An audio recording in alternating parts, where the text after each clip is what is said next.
What is COP? So I've mentioned already that when we say COP26, what we're talking about are the UN climate talks that are happening in Glasgow in November.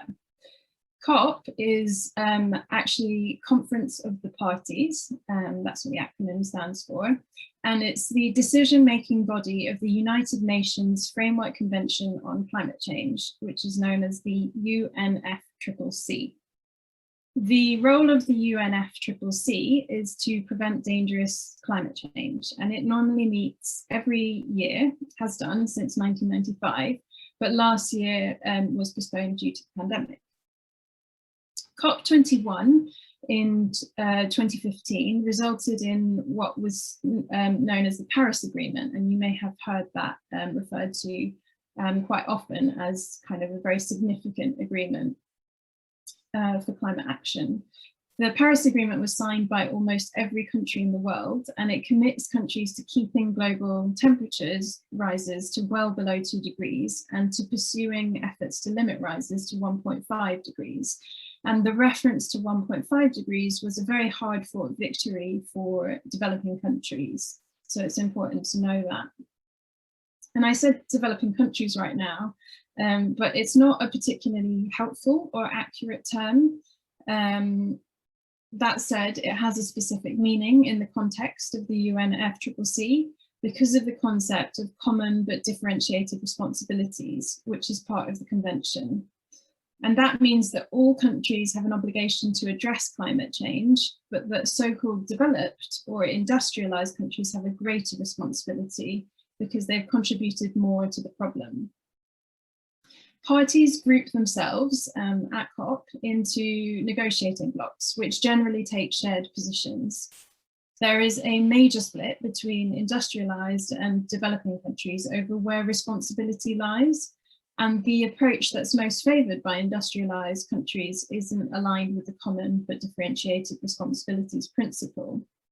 They tend to want to focus only on current and future emissions and ignore vastly different levels of historical emissions from different countries.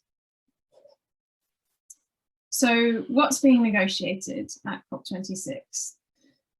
Since the Paris Agreement in 2015, the talks have focused on the detailed rules for how to implement the agreement. A key aspect that hasn't been agreed yet is carbon markets, and these allow countries to pay to pollute by buying carbon credits. In theory, buying these credits funds climate action, but the system is almost impossible to regulate. The climate justice movement opposes carbon markets, which are favoured by rich countries as a way to continue business as usual. Another thing under discussion will be the $100 billion that has been allocated by industrialized countries for climate finance for developing countries by 2020. And that commitment was made in 2009, so already 12 years ago.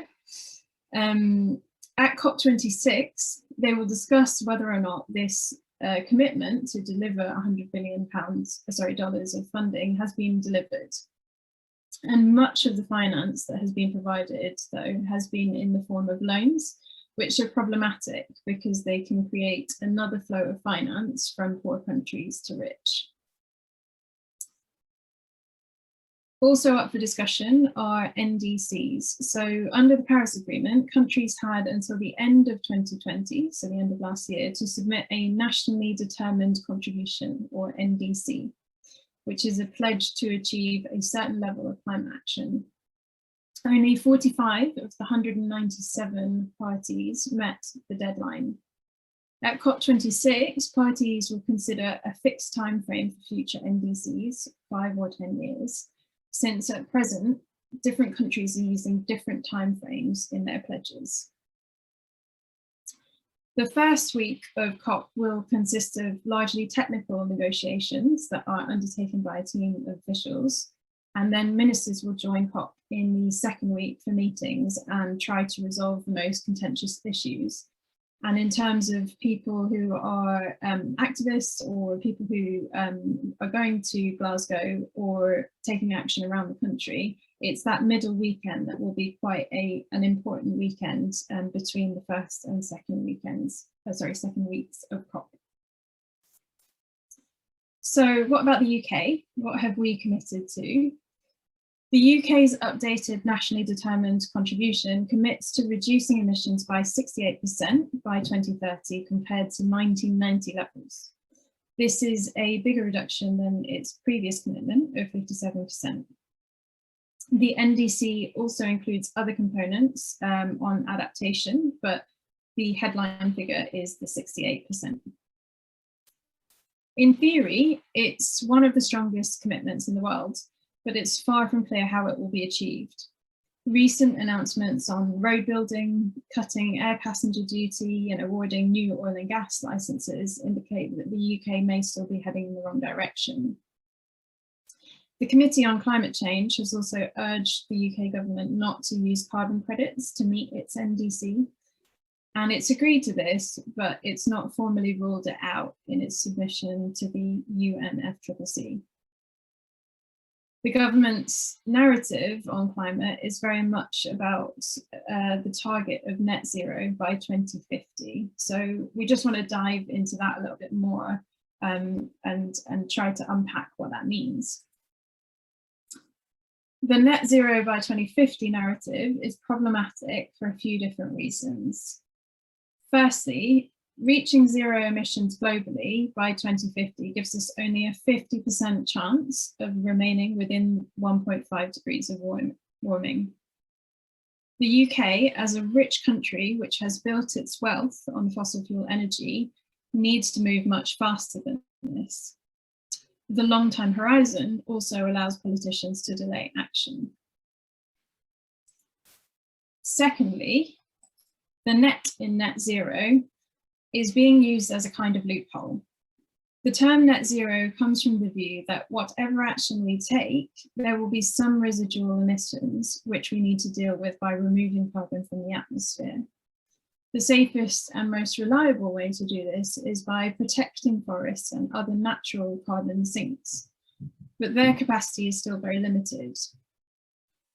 To enable high emitting activity to continue, the UK government and big business is increasingly falling back on talk of carbon capture and storage, CCS.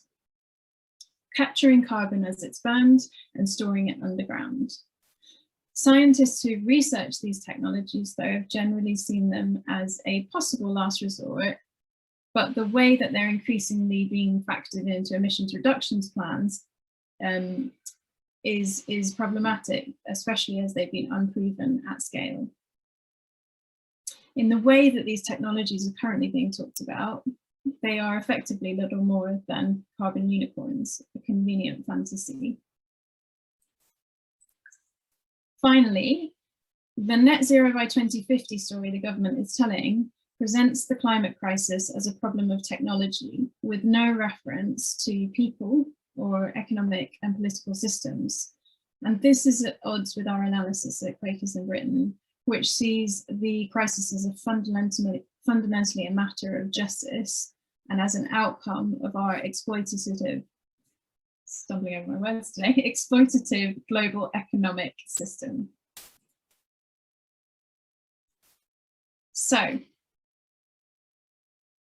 to think about that, it's helpful to take a look at a report that was published in February which found that the actual impact of NDC so far submitted is almost non-existent. A reduction of 1% by 2030 compared to 2010, whereas according to the Intergovernmental Panel on Climate Change, a 1.5 degree pathway requires a reduction of 45% by 2030. And we're seeing massive gaps in other areas of climate action too. Adaptation is still critically underfunded, and there's been no progress on finance or loss and damage, and I'll come back to that in a moment. So what's on screen now is actually an infographic from War on Want, Christian Aid and Friends of the Earth, that shows the UK's fair share of climate action based on its historical emissions. To contribute its fair share of global emission reductions, the UK needs to not only get to zero by 2030, but finance at least the same level of emissions reductions in low-income countries. And there's lots of ways to do this.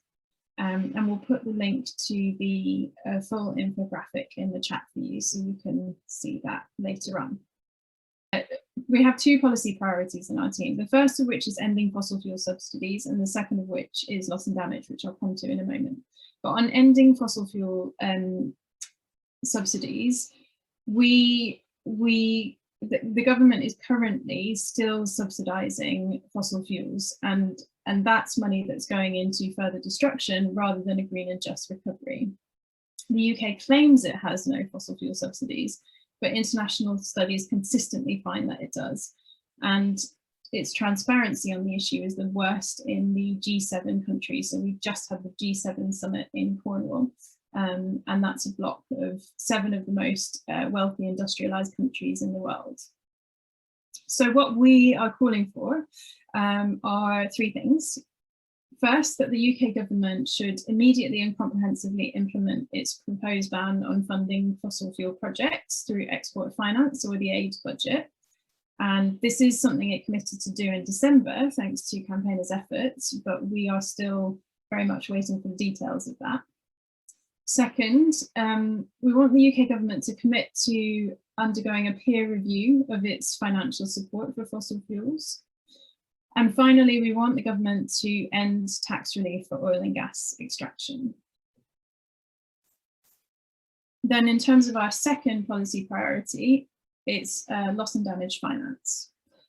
What is loss and damage? It refers to the climate impacts that exceed the capacity of natural and social systems to adapt. The Paris Agreement actually recognises the need for action to address loss and damage, but there's been no progress on agreeing how it should be financed. So what we actually need is a global climate loss and damage fund of at least 75 billion a year. But it's been a sticking point in negotiations because rich countries don't want to pay. What we're calling for on loss and damage is for the UK government to commit to supporting the creation of an international loss and damage fund. Second, to support exploration of innovative sources of finance, which are in line with the polluter pays principle, because it's essential that the funding comes from those who have accumulated wealth through polluting activities, not from those who are already struggling. Possible sources of finance could include both global fossil fuel extraction taxes or an aviation tax. And then our final call is that the UK government ensures that progress is made on delivering support to address loss and damage at COP26. At the moment, the UK government is barely mentioning it, so we need to keep pushing them until they can't ignore it. Last but not least, some information about what you can do if you feel galvanized by this evening, and if you were already taking action and we're looking for other ways to get involved. The first is that we published a new guide called Taking Action for Climate Justice that we will share in the chat. That is very much designed to factor COP26 in, but it's not just about COP26. We're really proud of finally being able to get it out. We started working on it at the beginning of last year, so it's a long project. But yeah, that's available and you can access that in the link. The other thing to let you know is that my colleague Una is jointly running with Woodbrook monthly spiritual preparation for COP26 calls. And those are a great space to come together with other friends from around the country connect with one another, prepare, and be in a space that's also held by Una and Tracy from Woodbrook. Third, you can read our briefing that focuses in on those 2 key policy asks that I just mentioned, so ending fossil fuel subsidies and loss and damage. We wrote that briefing in partnership with a interfaith advocacy group called Make COP Count. So you'll see that branding on the guide. And one of the things that we included in that are, I think, 5 or 6 different steps that you can take if you want to take action on those specific policy priorities. The postcard action is now finished, although you can still send a postcard to the Prime Minister post the G7 summit in Cornwall. And there are details about that too in the chat if you would like to. And finally, you can get together with other local churches and join a Young Christian Climate Network, I think they're called, YCCN, organised relay, which is an ecumenical relay that is running all the way from, it started in Truro in Cornwall during the G7 summit, and it will be running all the way up to Glasgow for COP26. So they're currently looking for different people along the route to help out with either walking part of the route or hosting. And you can email my colleague Una on that email address if you'd like to find out more. Last but not least, and this is something that features in our Taking Action for Climate Justice guide as well, although we've talked about COP26 today, a lot of our team's work has been focused on it. As one of the people earlier mentioned, COP26 isn't going to solve the climate crisis. There are a lot of problems in it as well that we've mentioned today, or challenges that need to be overcome. So we're very much focused on the longer term work for climate justice. And part of that is about building networks together, being connected to one another, drawing inspiration from one another, and having fun, as my colleague Lindsay mentions often. So an invitation to also have fun while you're busy organising things for COP26. And QPSW, which is Quaker Peace and Social Witness, which is our department at the Quakers in Britain. We're going to continue working for climate justice well beyond this year. So even though we won't be talking about COP26 anymore, we certainly will still be very busy, all 3 of us. So yeah, we encourage you to also see COP26 as just a step along the way, really. So that's it, I think, for slides. So I'm just going to stop sharing now.